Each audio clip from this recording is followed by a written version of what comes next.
Quando pensamos no Egito Antigo, imaginamos pirâmides majestosas, templos dourados e faraós poderosos. Mas há uma verdade que o brilho do ouro não mostra.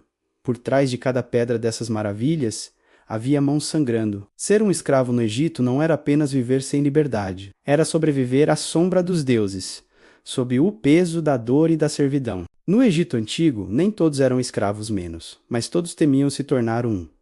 A escravidão não era baseada apenas em cor ou origem. Era o destino de quem perdia uma guerra, de quem devia impostos ou de quem nascia de pais já escravizados. Eram prisioneiros de guerra, estrangeiros capturados e até egípcios comuns que foram forçados à servidão por dívidas. O faraó era considerado um deus vivo e o trabalho dos escravos era visto como um sacrifício sagrado, uma oferenda humana para sustentar o império. A imagem mais famosa dos escravos egípcios é a das pirâmides. Embora arqueólogos modernos indiquem que muitos trabalhadores eram pagos, a verdade é que a linha entre servidão e escravidão era fina e cruel. Homens, mulheres e até crianças eram forçados a trabalhar debaixo de um sol que podia ultrapassar os 45 graus. Dormiam em tendas sujas, comiam pão duro e cebolas, e recebiam água turva para sobreviver ao calor do deserto.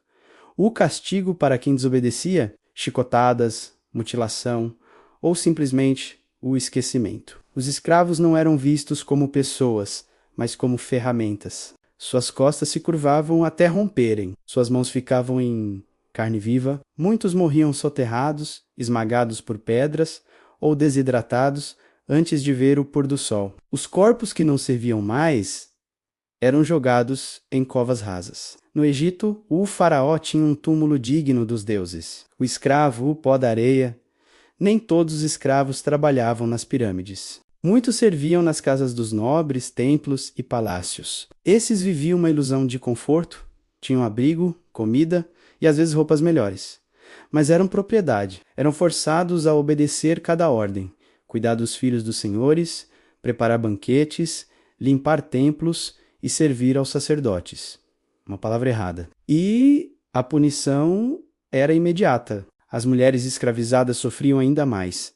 Eram usadas como concubinas, servas e até oferendas para os deuses. O corpo de um escravo não lhe pertencia menos, era do faraó, do templo ou de quem pagasse por ele. A escravidão egípcia não era apenas física, era espiritual. O Egito acreditava que o faraó era o intermediário entre os deuses e os homens. Por isso, obedecer era sagrado. Os escravos eram ensinados desde pequenos que servir sem questionar.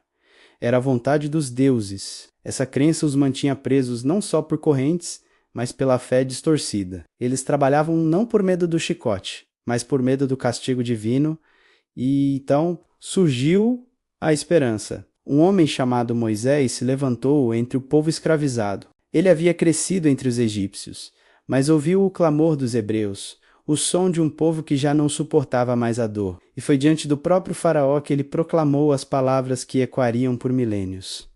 Deixa o meu povo ir. O Egito Antigo viu 10 pragas, rios se transformando em sangue, e o mar se abrindo diante de um povo que fugia da escravidão. Aquele momento marcou não apenas uma libertação física, mas o início de uma das maiores histórias de fé e libertação da humanidade. Ser um escravo no Egito Antigo era viver sem nome, sem descanso e sem esperança. Mas também foi ali que nasceu uma das maiores lições da história. Nenhum império, por mais poderoso que pareça, pode aprisionar para sempre um povo que Deus decide libertar. O Egito construiu pirâmides que o tempo não derrubou, mas os gritos dos escravos ecoam até hoje, lembrando que o verdadeiro poder não está nas mãos dos faraós, mas nas mãos do Criador. Se essa história te tocou, curta este vídeo, se inscreva e compartilhe, porque a liberdade que Deus oferece é para todos, e começa quando você abre os olhos para a verdade.